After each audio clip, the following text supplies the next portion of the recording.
This week we'll look at one of the best known early civilizations and the earliest example of a territorial state in history, Egypt. While geographically very close to Mesopotamia, Egypt developed a remarkably different civilization. The differences between Mesopotamian and Egyptian civilization are due to their very different geographical settings. Just as Mesopotamia, Egypt is made habitable by a river flowing through a desert, but that's where the similarities stop. The Nile is the world's longest river, rising in the mountains of Central Africa and then flowing northward through jungle and desert for 4,800 kilometers. Egypt lies in the northernmost part of the river's course, where it flows through otherwise barren desert, and cuts a deep valley between steep, rocky cliffs.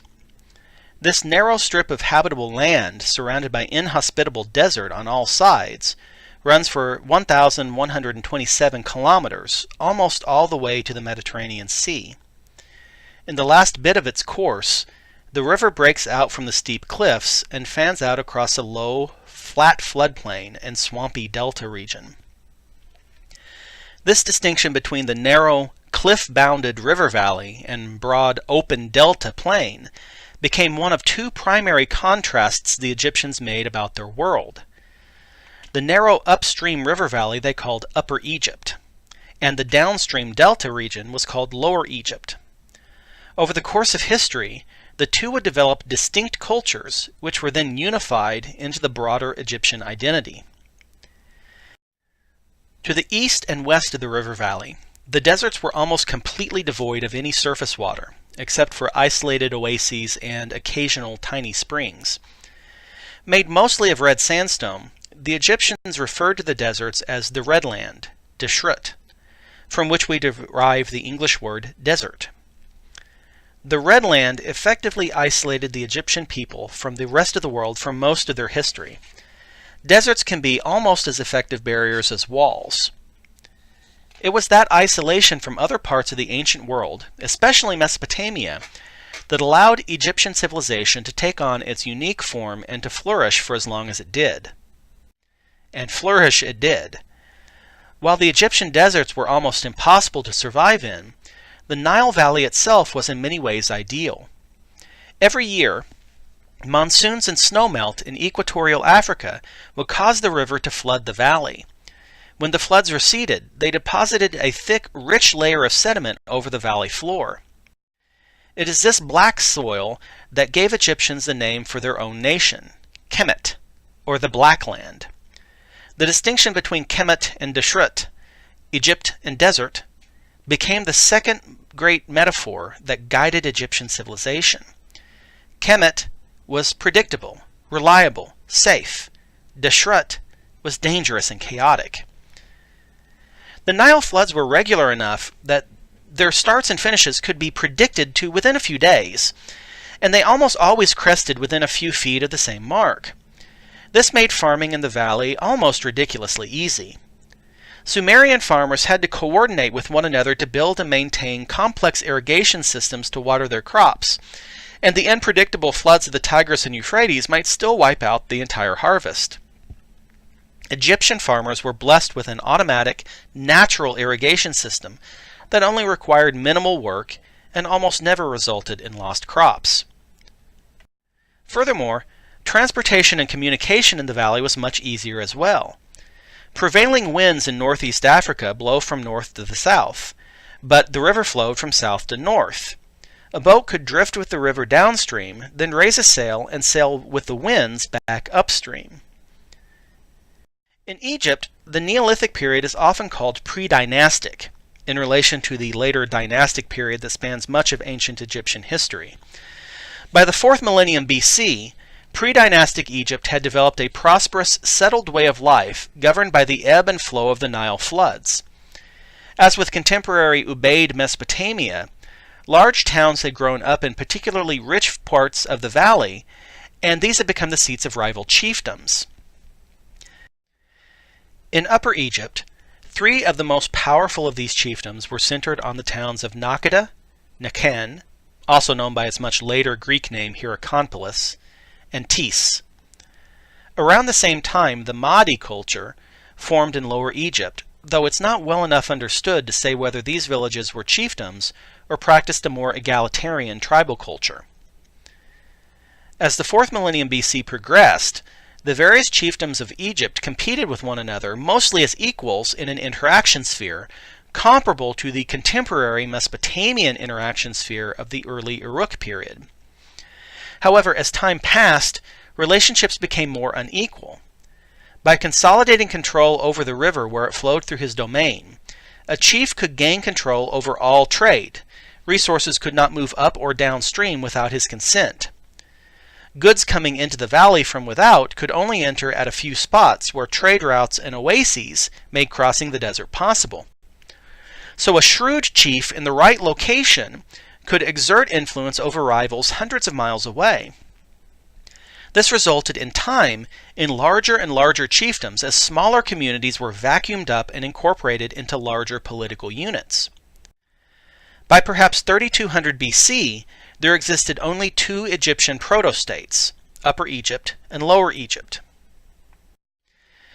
We don't know much about the events that led to the ultimate unification of Egypt into a single kingdom, since this period predates the full development of writing in the region.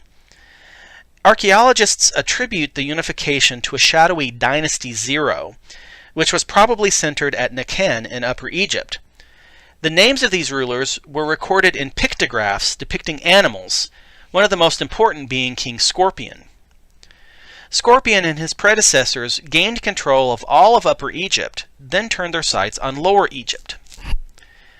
Evidence supporting the idea that Dynasty 0 began the unification of Egypt is partially circumstantial and partially iconographic. Upper Egypt remained the dominant partner in the unified kingdom, so it makes sense that Upper Egyptian rulers had conquered their Lower Egyptian rivals. By this time, Nekhen was the biggest and most influential settlement in Upper Egypt, which argues that its rulers were the ones in charge. Also, the iconographic representations of the various Dynasty 0 kings seem to depict them as being at war with Lower Egypt, then, in other cases, as ruling Lower Egypt. The most obvious example of this sort of shift is shown in the famous Narmer Pallette, which illustrates the moment that Dynasty 0's ambitions were realized. The palette is a slab of schist quite similar to others that were used for grinding pigments for makeup or paint. It was found in excavations at Nekhen in 1898. This palette is elaborately carved with scenes of the reign of Narmer, probably Scorpion's son and successor. On one side of the palette, Narmer is shown wearing the distinctive bowling pin-shaped crown of Upper Egypt and smashing the skull of a captive. On the other side, Narmer is now wearing the feathered crown of Lower Egypt, viewing the beheaded bodies of enemies. It's clear now that he's taken the throne in Lower Egypt as well. This is a depiction of the moment of Egypt's unification, the moment when Egypt became Egypt. In future millennia, the royal crown of Egypt combined both the upper and lower crowns in a clear statement of inseparable unity. Because the Narmer Pallette seems to indicate that Narmer ruled all of Egypt, he's often listed as the first pharaoh of the first dynasty, despite scholars interpreting him as the son of his predecessor Scorpion. Of course, the succession from father to son would normally be seen as the continuation of a dynasty, not the beginning of a new one. This issue is largely one of semantics, however. While Narmer likely was the king to finally seize control of Lower Egypt, it was up to his successor Hora-Ha to consolidate power and begin forging that single unified state. We now shift from the Predynastic period to the Archaic period of ancient Egyptian history. The Archaic period dates to roughly 2920 to 2680 BC, about 250 years, during which the themes and structure of Egyptian civilization crystallized into forms that would remain, in large part, unchanged for thousands of years. Traditionally, Egyptian history has been divided into 30 or more dynasties of ruling kings, and the Archaic period is usually defined as Dynasties 1 and 2. It's traditional at this point to start calling Egyptian rulers pharaoh, though this term actually was only used by the Egyptians themselves during the New Kingdom much later. It was the Dynasty 1 and 2 pharaohs who cemented Lower and Upper Egypt into a single nation, and developed the ideology that guided the nation in the future, that Egypt was an island of stability and order amid an ocean of chaos, and only the pharaoh and his government could preserve the lives of the people. The ways that the Archaic Period pharaohs accomplished this were twofold: propagandistic and practical. In the realm of propaganda, they worked to form the myriad religious pantheons of all the Egyptian chiefdoms into a single coherent religious system. What emerged over time was a pantheon with a supreme deity associated with the sun, Re or later Amen. In earlier periods of Egyptian history, it appears that the hawk god Horus acted as the god of kingship, and the king served as the intermediary between humanity and the other gods. As time passed, the king came to be considered an earthly manifestation of Re or Horus. The god of the afterlife, Osiris, was the archetypal pharaoh, and in later periods the king was believed to become Osiris upon death. To communicate this ideology, early pharaohs also established the so-called canon of Egyptian art, a particular set of rules and stylistic patterns that would control how official art was made throughout Egyptian history. The canonical art style was intricately tied with the ideology of state religion and rulership. To make art differently was considered to reject the Egyptian government culture and history. A different style was almost heretical. In the practical realm, Archaic Period pharaohs also established the government bureaucratic structure that would persist through later periods. Knowing that the geographical size and population of Egypt would be difficult to manage centrally, early kings appear to have sought to disrupt local government as little as possible. The local chiefdoms that predated unity, called nomes in Egyptian, became administrative units, and the local chiefs, nomarchs, became local governors. Other bureaucrats, both superior and subordinate to the nomarchs, were appointed by the central government to protect its interests. All of this bureaucracy was helped along with a new form of record-keeping, hieroglyphics. Unlike Mesopotamian cuneiform, hieroglyphics evolved first to be engraved on stone. Egypt had no shortage of stone in its rocky desert setting. Early royal proclamations consisted of pictograms engraved on stone monuments and probably stood in prominent public locations. As time went on, the pictograms became more complicated, allowing for more and more nuanced messages, and eventually evolved into a full writing system. Meanwhile, Egyptian scribes engaged in the bureaucratic paper-pushing of government developed a parallel writing system that took advantage of Egypt's other special resource, reeds. The native papyrus reed could be split, flattened, and then woven into a cheap, durable sheet. This is in fact the origin of our word paper, though the modern form of paper was invented in China much later. At any rate, scribes wrote on papyrus sheets with brushes and ink, using a script called hieratic, a kind of shorthand hieroglyphs adapted to the format. At the time of unification, the seat of Pharaoh's government was in Upper Egypt, either in Nekhen or in a nearby city. The kings, like their predecessors, were buried at Abydos, nearby on the western side of the valley. Abydos was believed to be the entrance into the afterlife and the place where the god Osiris had been entombed. Pharaohs were buried in mud brick mastabas, tombs built to schematically represent the primordial mound of earth rising out of the waters of chaos. Abydos would remain an important necropolis throughout ancient history. But sometime during the Second Dynasty, the capital moved northward to Memphis, near the boundary between Upper and Lower Egypt. Whichever king made this move likely did so to emphasize his rulership over both realms. Kings continued to be buried in mastabas at Abydos until the Third Dynasty and the beginning of the Old Kingdom. The Old Kingdom, traditionally dynasties 3 through 6, and dated to 2680 to 2134 BC, marks the full maturity of Egyptian civilization. It's also the period of time when pharaohs took on their greatest political power and when government was most strongly centralized in the royal palace.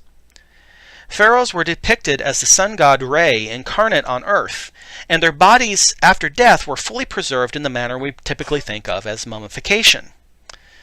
The Old Kingdom also represents a high point in Egyptian long-distance trade and interaction with the rest of the ancient world. While Egypt remained relatively isolated, it was being drawn into the international scene as well.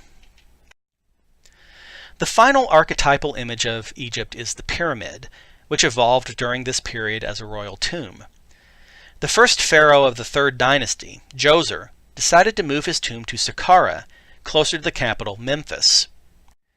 He assigned the task of designing the tomb to his advisor Imhotep, who built in stone rather than mud brick, the better to represent the king's eternal power. Imhotep also chose to stack multiple mastabas atop one another to create the step pyramid, and greatly enlarged the mortuary temples and funeral precincts around the pyramid. For this innovation, later Egyptian generations worshipped Imhotep as the god of knowledge. Djoser's successors continued the tradition of stone pyramid-shaped tombs. The first pharaoh of the Fourth Dynasty, Snofru, built no fewer than 3 pyramids during his reign. The first began as a typical step pyramid. The second was an intermediate form, and the third a true pyramid. This evolution of shapes probably reflects a shifting of royal ideology. Mastabas were designed to invoke the origin of the earth, but the true pyramid is probably a reference to the sun's rays breaking through clouds over the deserts. It reflects that the Fourth Dynasty pharaohs were now more closely associated with the sun god Re than the death god Osiris. The trend continued throughout the Fourth Dynasty, creating the greatest monuments of the Egyptian civilization. Snofru's son and successor, Khufu, built his tomb at Giza, directly across the river from Memphis, and therefore in full view of his subjects in the capital. And he also made the biggest pyramid ever built. The Great Pyramid at Giza was built about 2528 BC. Its base covers 5.4 hectares and it stands 146 meters high. Each side is 230.4 meters long and aligned precisely to one of the cardinal directions. For almost 4,000 years, the pyramid was the tallest man-made structure on Earth, only surpassed by cathedrals in the Middle Ages. Its core is made of granite blocks, common in Egypt, and it was originally cased in brilliant white limestone. Traditional tales hold that it took millions of slaves 20 years to build the pyramid for a tyrannical Khufu, who bankrupted his own kingdom to glorify himself. The length of construction time is difficult to estimate scientifically because it's hard to estimate how many workers were employed at any one time. However, they were almost certainly not slaves, as ancient Egyptian society had very few slaves at any point in its history. Most workers would have been rural peasants employed at state expense during periods of the year when agricultural tasks were few. Far from bankrupting the state, pyramid construction may have originally served as a kind of welfare program akin to Roosevelt's New Deal. Put the unemployed to work on state projects to give them a stable income. One of the logistical hurdles to overcome in construction of such a huge monument was the housing and provisioning of the massive workforce. With at least tens of thousands of workers employed on constructing the Great Pyramid, Khufu's government probably oversaw the largest social welfare program yet attempted in human history. To house the workers, a town grew up south of the pyramid, complete with all the features of any other town: bakeries, breweries, shops, lower-class housing, upper-class housing, public spaces, and so on. This is an ancient example of a modern company town, an entire settlement devoted exclusively to one industry, tomb building. Over the next couple generations, it grew to be one of the larger population centers in the region. When Khufu died, he was interred in the Great Pyramid and his son Khafre assumed the throne. Like his father and grandfather before him, he immediately began planning his own tomb. Khafre also chose to build his pyramid at Giza, near his father's. While Khafre's pyramid is smaller than Khufu's, It's only 336.4 meters high and 215.5 meters on a side. He cunningly chose to build on slightly higher ground, so that from a distance his pyramid appears to be taller than his father's. Khafre also commissioned the carving of the famous Great Sphinx at Giza.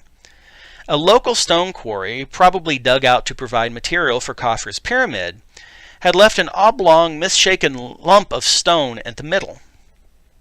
Khafre ordered it carved into shape and other stone added to turn it into a human-headed lion figure, with a face probably modeled on his own.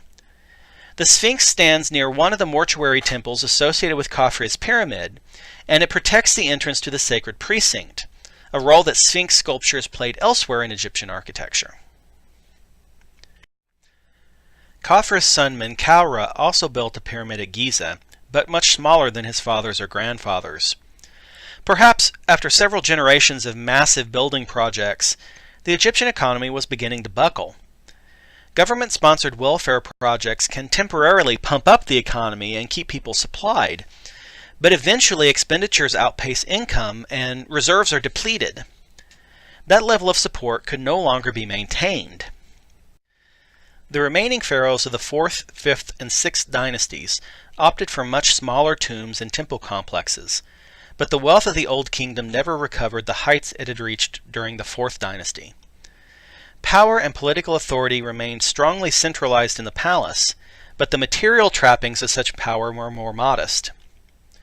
Around 2134 BC, things took a turn for the worse. A prolonged period of drought and low Nile floods brought on a crisis for the last pharaoh of the 6th dynasty, Pepi II. Pepi II had ruled for a remarkable 94 years over a period of decline but stability. When his death coincided with the onset of a century of drought, however, the government collapsed, ushering in the first intermediate period. To put it simply, the collapse of the government freaked Egyptians out. In later centuries, this interlude was looked back on in much the same way that we envision a post-apocalyptic wasteland. They remembered the first intermediate period as a series of crushing catastrophes, one after the other, that led to the total breakdown of common human decency. In reality, what likely happened was just a removal of the top level of Egyptian bureaucracy. Powerful centralized kings with sway over the entire valley were gone, but nomarchs continued to manage local affairs as they always had. Between about 2134 BC and 2040 BC, 4 dynasties of rival pharaohs, dynasties 7 through 10, and part of a 5th, dynasty 11, struggled for control, but none could seize the whole Nile Valley. Until, that is, Mentuhotep II. He was a pharaoh of the 11th dynasty whose seat of power was at Thebes, an upper Egyptian city that had until then been relatively unimportant. Mentuhotep II subdued the rival kings elsewhere in Egypt and returned a level of stability and control to the whole nation. This begins the Middle Kingdom of Egypt, from 2040 BC to 1640 BC, and consisting of dynasties 11 through 13. The Middle Kingdom is often considered a minor climax in Egyptian history, not as glorious as either the Old or New Kingdoms, but certainly better than the intermediate periods. In fact, the Middle Kingdom was a high point for Egyptian art, literature, and culture. International trade picked up again, and standards of living rose. The bureaucracy was highly developed, efficient, and effective.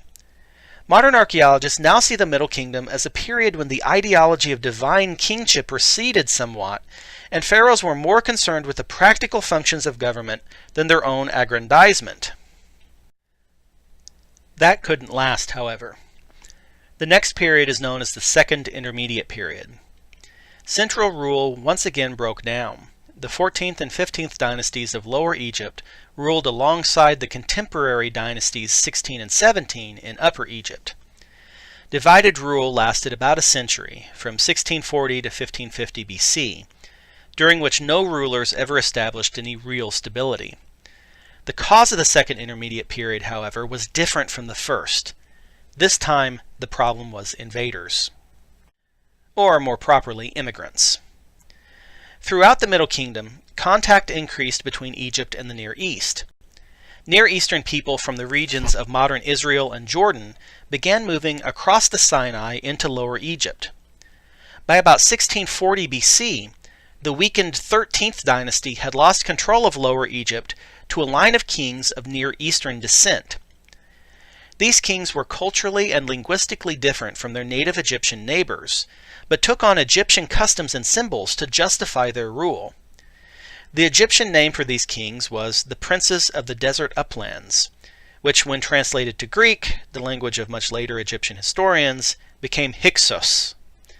The Hyksos comprised the 14th and 15th dynasties. Then, in 1550 BC, Ahmose I, the first pharaoh of the 18th dynasty, drove the Hyksos pharaohs from Lower Egypt and established the New Kingdom. If the first intermediate period freaked the entire Egyptian population out, the second intermediate period traumatized them to their core, especially Ahmose. Remember, by this time the Egyptian civilization had been in full swing for almost 2,000 years, and never in that time had they had to worry about outsiders. Now a foreign power had entered Egypt and controlled it for a century. Ahmose determined that simply driving the Hyksos out of Egypt was not enough. He pursued them all the way into the Levant, sacking towns and forcing them to swear loyalty to him. Egypt had become an empire. The 18th dynasty marks the beginning of the New Kingdom, which ran from 1550 to 1070 BC, and encompassed dynasties 18 through 20. If the Old Kingdom reflected the period of Egypt's greatest wealth and royal power, the New Kingdom represents Egypt's coming of age on the international stage. Throughout the long 18th dynasty, Egyptian pharaohs campaigned into the Near East and southward into Nubia, establishing a network of tributary city-states and imperial domains. These served as buffer zones, regions that foreign invaders would have to pass through first before reaching Egypt proper. They also provided tribute to the pharaohs from all across the ancient world. The pharaohs used this wealth to build Thebes into one of the largest and most magnificent capitals in the ancient world. They expanded and glorified the neighboring Temple of Amun at Karnak and built magnificent monuments throughout their realm, but not pyramids. Egyptian religion held that a peaceful afterlife required the continued existence of one's physical body as a mummy. The giant pyramids of 1,000 years before had, even then, all been plundered for their wealth and grave goods, and New Kingdom pharaohs determined that this was not a good way to ensure their mummies' survival. Instead, their tombs were built underground, dug into the cliffs of the Valley of the Kings, a deep canyon across the river from Thebes. While a large town of workers also grew up there, the actual locations of particular tombs were kept as secret as possible. It didn't work, of course, and all the tombs in the Valley of the Kings were looted in antiquity. Only one tomb, that of the relatively unimportant pharaoh Tutankhamun, was kept relatively intact. An initial break-in soon after Tutankhamun's death doesn't seem to have removed much, and soon thereafter priests resealed the tomb. Subsequently, its entrance was covered and forgotten, and it remained otherwise intact until being opened in 1922 by the Egyptologist Howard Carter. If Tutankhamun was an unimportant boy king, and his tomb was still as fantastically furnished as it was, we can only guess what the tombs of really important pharaohs like Ramses II looked like. They must have reflected the pharaoh as the most powerful ruler on earth. On the other hand, we know that the New Kingdom government was not so simple as one all-powerful pharaoh. The New Kingdom was plagued by the kinds of internal power struggles that characterize all empires. Pharaohs, as powerful as they were, shared authority with the powerful priestly class, whose temples controlled more and more of the land and wealth in Egypt proper. This power struggle might have been part of the reason for the most notorious event of the 18th dynasty, the rule of the so-called heretic pharaoh Akhenaten. Akhenaten came to power in the late 18th dynasty, about 1353 BC. Upon assuming the throne, he issued edicts that restructured the entire pantheon of Egyptian religion and stripped the temples of their influence. Egypt's chaotic and disordered pantheon had always been centered on the worship of the sun in various guises, Re, Re-Horkthi, Amun, Amun-Re, but the actual disk of the sun visible in the sky had been known as the Aten. Akhenaten promoted the Aten to supreme status. Contrary to modern accounts, Akhenaten was not a monotheist. He acknowledged that other deities existed, but he ordered that they be worshipped only as aspects or manifestations of the Aten, the one true God. To emphasize this change in theology, he ordered all other temples to be closed throughout the kingdom and moved his capital to a newly built city, Amarna, that housed both his own palace and the temple of Aten. Imagery produced during his reign indicate that Akhenaten, his queen Nefertiti, and their family were seen as the exclusive intermediaries between humans and Aten, and that they would serve as beneficent parents to their subjects. Needless to say, the swift closing of all the temples angered powerful factions within the government. Akhenaten's rule lasted 17 years, and after he died, likely in a palace coup, the 18th dynasty sputtered to an end with a few very brief reigns. One of these last pharaohs was Tutankhamun, who returned the capital to Thebes and reopened the temples.